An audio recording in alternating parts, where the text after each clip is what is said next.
నమస్సర్వేభ్య. నిన్నటి పాఠంలో దిలీప్ మహారాజు జన్మించాడని తెలుసుకున్నాం. పవిత్రమైనటువంటి పాలసముద్రం నుంచి అంతకంటే పవిత్రుడైనటువంటి చంద్రుడు జన్మించినట్లుగా పవిత్రమైనటువంటి ఆ వైవస్వత మను వంశంలో అంతకంటే పవిత్రుడైనటువంటి దిలీప్ మహారాజు జన్మించాడు. ఇక ఆ దిలీప్ మహారాజు ఎలా ఉన్నాడో కాళిదాస మహాకవి వర్ణిస్తున్నాడు. ముందుగా పద్యం చూద్దాం. వ్యూఢోరస్కో వృషస్కంధో సాలప్రాంశు మహాభుజ ఆత్మకర్మక్షమం దేహం క్షాత్రో ధర్మైవాశ్రిత. వ్యూఢోరస్క, వ్యూఢ అంటే విశాలమైనటువంటి, ఉరస్క వక్షస్థలం కలవాడు. వక్షస్థలం విశాలంగా ఉండడం మంచి లక్షణం. వ్యూఢోరస్క వృషస్కంధ, ఎద్దు యొక్క మూపుల వంటి మూపులు కలవాడు. అంటే బాగా బలవంతులకు భుజాలపైన ఎద్దు మూపు వంటి మూపుల కనిపిస్తుంది. అది బలానికి ఒక ఉదాహరణ. వ్యూఢోరస్కో వృషస్కంధ సాలప్రాంశు, సాలవృక్షం వలె చాలా పొడుగైనటువంటి వాడు, ఉన్నతమైనటువంటి వాడు. మహాభుజ, గొప్ప భుజములు కలవాడు. ఇక్కడ భుజము అంటే పరాక్రమానికి చిహ్నం. మన భారతీయ సంస్కృతిలో కులము అనేటువంటిది వాళ్ళు చేసేటువంటి పనిని బట్టి వచ్చింది. ఋగ్వేదంలో ఒక మంత్రం ఉంది. బ్రాహ్మణోస్య ముఖమాసీత్ బాహూరాజన్య కృత ఊరు తదస్య యద్వైశ్య పద్భ్యాగం శూద్రో అజాయత. దీని యొక్క అర్థం ఏంటంటే, బ్రాహ్మణోస్య ముఖమాసీత్, బ్రాహ్మణుడు ముఖం నుంచి పుట్టాడు, ముఖం నుంచి ఎవరు పుట్టరు. ఇక్కడ ముఖం అనేటువంటిది విద్యకు చెప్పబడుతుంది. ఆనాడు సొసైటీని 4 విధాలుగా విడదీశారు. ఎందువల్లంటే ఒక సంఘంలో అందరూ అన్ని పనులు చేయవలసిన అవసరం లేదు. ఒక్కొక్కరు ఒక్కొక్క పని చేస్తే సంఘం యొక్క నడక చాలా సాఫీగా సాగుతుంది. అందువల్ల ఎవరైతే విద్య నేర్చుకోవడం, విద్య నేర్పడం అనేటువంటి పని చేస్తారో వాళ్ళని బ్రాహ్మణుడు అన్నారు. ముఖంలోంచి పుట్టాడంటే అర్థం అది. బాహు రాజన్య కృత, బాహువుల్లోంచి రాజు పుట్టాడు. అంటే బాహువులోంచి ఎవరు పుట్టరు. ఇక్కడ బాహువులు అంటే పరాక్రమానికి చిహ్నం. అంటే ఎవరైతే దేశరక్షణ, ప్రజారక్షణ అనేటువంటి పనులు చేపడతారో వాళ్ళని రాజన్యుడు అన్నారు. క్షత్రియుడు. క్షత్రియుడు చేసేటువంటి పని ఏంటంటే క్షతాత్ త్రాయితే ఇది క్షత్రియ, అపాయం నుంచి రక్షించేవాడు. ఎవరికైనా అపాయం కలిగినా, ఒక దేశానికి అపాయం కలుగుతున్నా దాని నుంచి రక్షించేవాడిని క్షత్రియుడు అంటారు. వాళ్ళు బాహువులోంచి పుట్టారంటే పరాక్రమం గలవాళ్ళు అని అర్థం. ఊరు తదస్య యద్వైశ్య, ఊరువులంటే తొడలు. శరీరానికి ఊరువులు చాలా ముఖ్యం. ఊరువులు లేనిదే శరీరం నడవదు.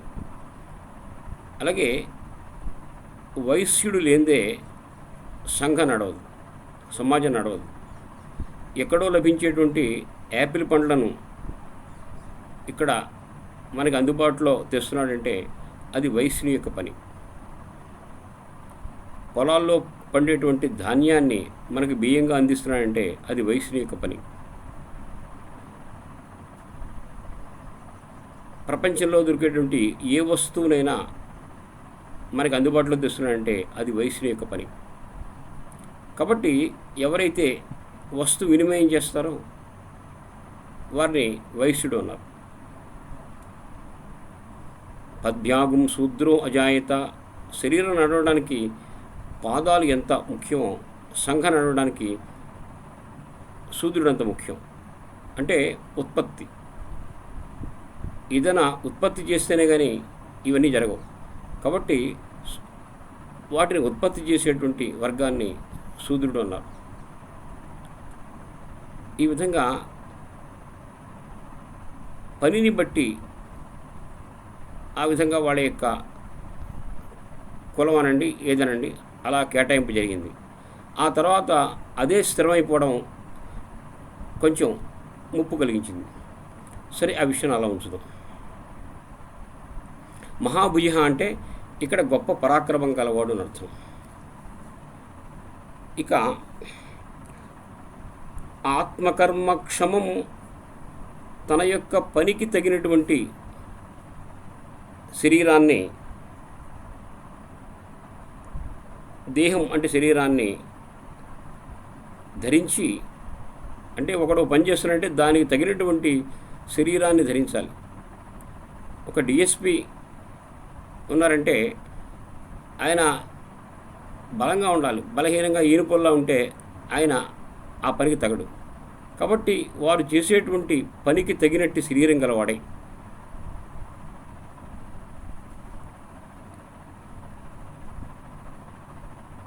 ఎలా ఉన్నట్ట, క్షాత్రో ధర్మైవాశ్రిత, మూర్తీభవించినటువంటి క్షత్రియ ధర్మం అన్నట్టుగా ఉన్నాడు. తన యొక్క కర్తవ్యానికి, తన యొక్క పనికి తగినటువంటి దేహదారుఢ్యం కలిగినటువంటి ఆ దిలీప మహారాజు మూర్తీభవించినటువంటి క్షత్రియ తేజస్స అన్నట్లుగా ఉన్నాడు. Embodiment of kshatriya, embodiment of kshatra అంటే పరాక్రమం. పరాక్రమమే ఒక మూర్తిగా అవతరించింది అన్నట్లుగా ఆ దిలీప మహారాజు ప్రకాశిస్తున్నాడు అని అర్థం. మళ్ళీ ఒకసారి చూద్దాం. వ్యూఢోరస్క, విశాలమైనటువంటి వక్షస్థలం గలవాడు. వృషస్కంధ, ఎద్దు మూపుల వంటి మూపులు గలవాడు. సాలప్రాంశు, సాలవృక్షం వలె చాలా పొడవైనటువంటి వాడు. మహాభుజ, గొప్ప భుజములు కలిగినటువంటి ఆ దిలీప మహారాజు ఆత్మకర్మక్షమం దేహం, తన యొక్క కర్తవ్యానికి, తన యొక్క కార్యనిర్వహణకు తగినటువంటి దేహాన్ని ధరించి క్షాత్రోధర్మైవాశ్రిత, మూర్తీభవించినటువంటి క్షత్రియ ధర్మమా అన్నట్లుగా ఉన్నాడు. ఎంబాడిమెంట్ ఆఫ్ క్షత్రియాహుడ్ అన్నట్టుగా ఆయన ఉన్నాడు అనర్థం. ఇక తరువాత పద్యం చూడండి. సర్వాతిరిక్త సారేణ సర్వతేజోభిభావిన స్థితాః సర్వోన్నతేన ఉర్వీం క్రాంత్వా మేరురివ ఆత్మన. సర్వాతిరిక్త సారేణ, సర్వ సమస్తాన్ని అతిరిక్త దాటినటువంటి సారేణ బలము చేతను, అంటే ఎంతోమంది బలవంతులు ఉన్నారు, పరాక్రమవంతులు ఉన్నారు, అందరినీ మించినటువంటి పరాక్రమంతోను. సర్వతేజోభిభావిన, ఎంతోమంది తేజస్సు చేత ప్రకాశించేటువంటి వాళ్ళు ఉన్నారు, అందరి తేజస్సును మించినటువంటి తేజస్సుతోను.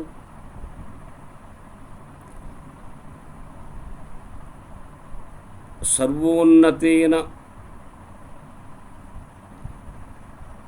అందరికంటే ఉన్నతంగాను ఉండి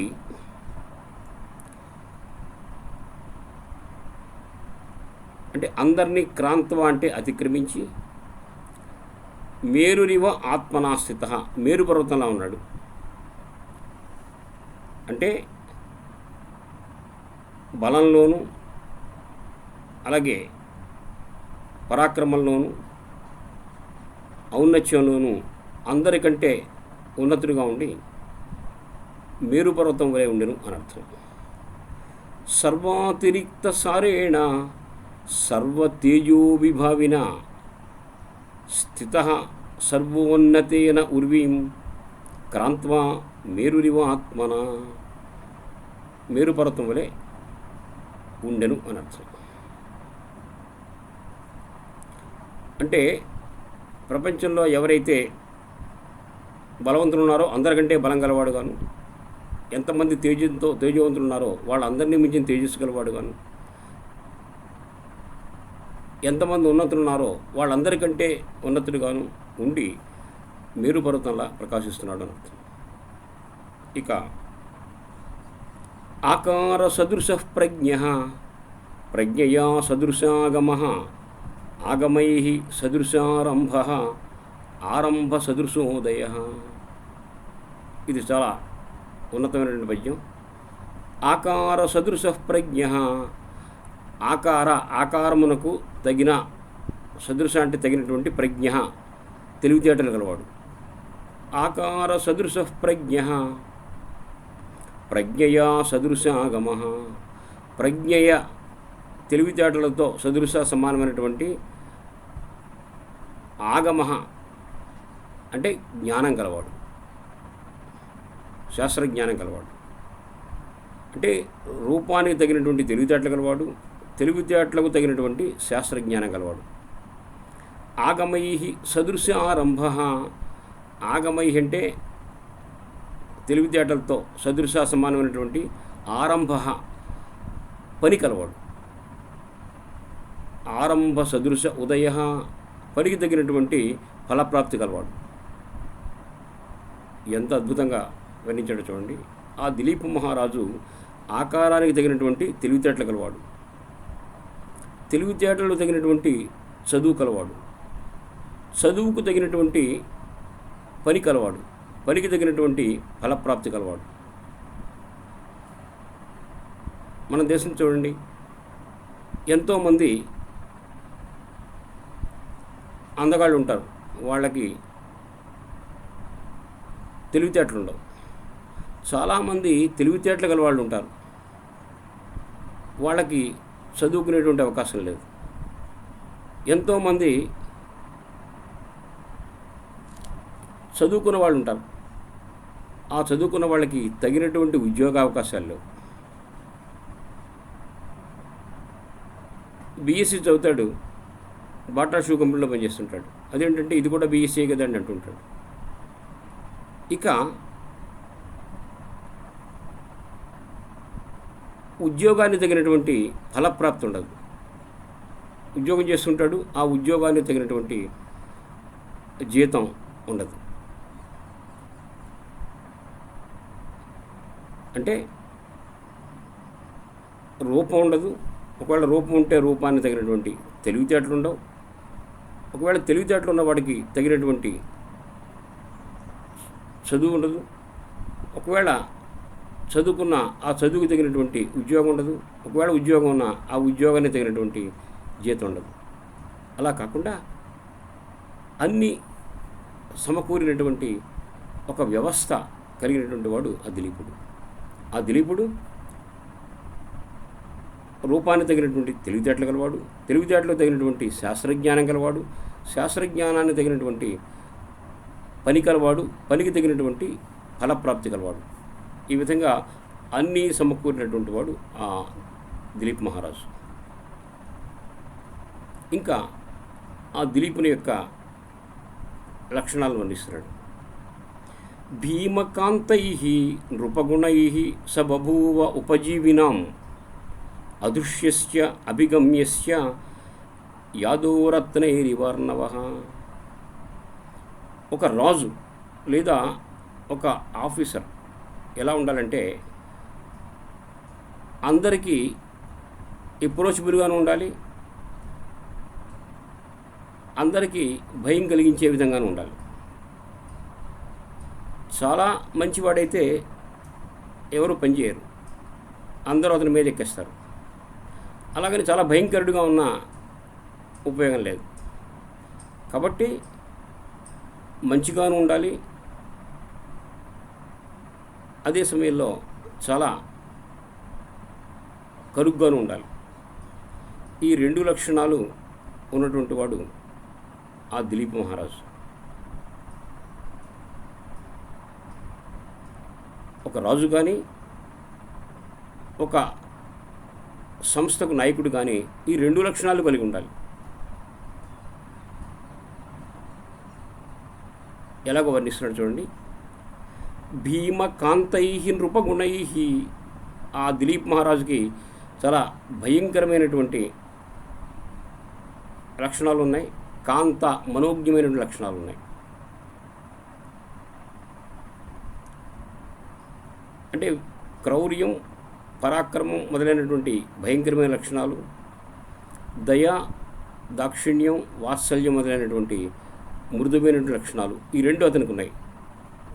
స బభూవ ఉపజీవినాం, అతని యొక్క అనుచరులకు ఆయన ఎలా ఉన్నాడు? అదృశ్యస్య అభిగమ్యస్య, అదృశ్య అంటే చేరరాని వాడుగాను, అభిగమ్యస్య చేరదగిన వాడుగాను ఉన్నట్ట. అంటే శత్రువులకు చేరరాని వాడుగాను, మంచివారికి చేరదగిన వాడుగాను ఉన్నట్ట. ఎలాగంటే యాదో రత్నేరివర్ణవ, సముద్రం యాద అంటే క్రూరమైనటువంటి జలచరముల చేత, రత్నై రత్నముల చేత సముద్రం ఉన్నట్లుగా ఉన్నాడు. అంటే సముద్రాన్ని మనం తీసుకున్నట్టయితే క్రూరమైనటువంటి జలచరముల చేత ప్రవేశింప శక్యం కాకుండాను, అదే సమయంలో రత్నాల వంటి విలువైనటువంటి వస్తువుల చేత చేరుటకు అనువైనదిగాను ఉంటుందో, అదేవిధంగా ఆ దిలీప్ మహారాజు క్రౌర్యము, పరాక్రమము మొదలగు గుణముల చేత శత్రువులకు చేరరానివాడుగాను, అలాగే దయా, దాక్షిణ్యం మొదలైనటువంటి గుణాల చేత మిత్రులకు చేరదగిన వాడుగాను ఉన్నాడు. ఇలా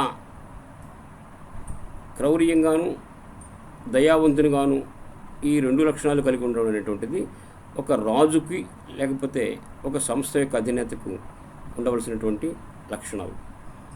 పూర్తిగా క్రౌర్యంగా ఉంటే అతన్ని ఎవరు చేరరు, పూర్తిగా దయావంతుడైతే అతని మాట ఎవరు వినరు. కాబట్టి ఈ 2 లక్షణాలు ఉండి ఎవరి యందు ఏ లక్షణాన్ని ప్రదర్శించాలో ఆ లక్షణాన్ని ప్రదర్శించినప్పుడు అతను గొప్ప రాజు అవుతాడు, అదేవిధంగా గొప్ప అడ్మినిస్ట్రేటర్ అవుతాడు.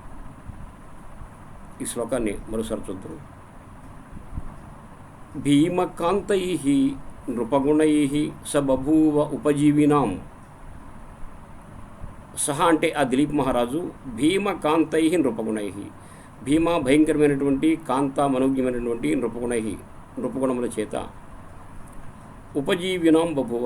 ఉపజీవినం అంటే అనుచరులకు, అతన్ని ఆశ్రయించిన వారికి బభువ అయ్యను.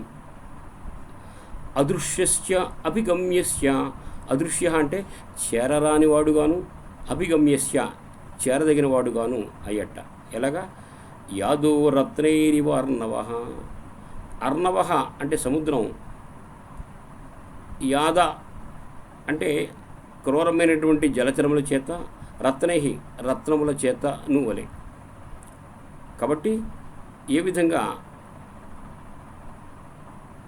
సముద్రం క్రూర మృగముల చేత ఎవరికి చేరరానిదిగాను, రత్నముల చేత అందరికీ చేరదగినదిగాను ఉంటుందో, అదేవిధంగా ఆ దిలీప్ మహారాజు క్రౌర్యం, పరాక్రమం మొదలైన గుణాల చేత శత్రువులకు చేరరాని వాడుగాను, దయా, దాక్షిణ్యం మొదలైనటువంటి మంచి గుణముల చేత ఆశ్రితులకు చేరదగిన వాడుగాను ఉండెను అని ఈ శ్లోకానికి అర్థం. శ్లోకం మరోసారి చదువుతాం చూడండి. భీమకాంతై నృపగుణై స బభూవ ఉపజీవినాం అదృశ్యస్య అభిగమ్యస్య యాదో రత్నైరివర్ణవ. తర్వాత పాఠం చూసుకుందాం. అంతవరకు సెలవు. నమస్కారం.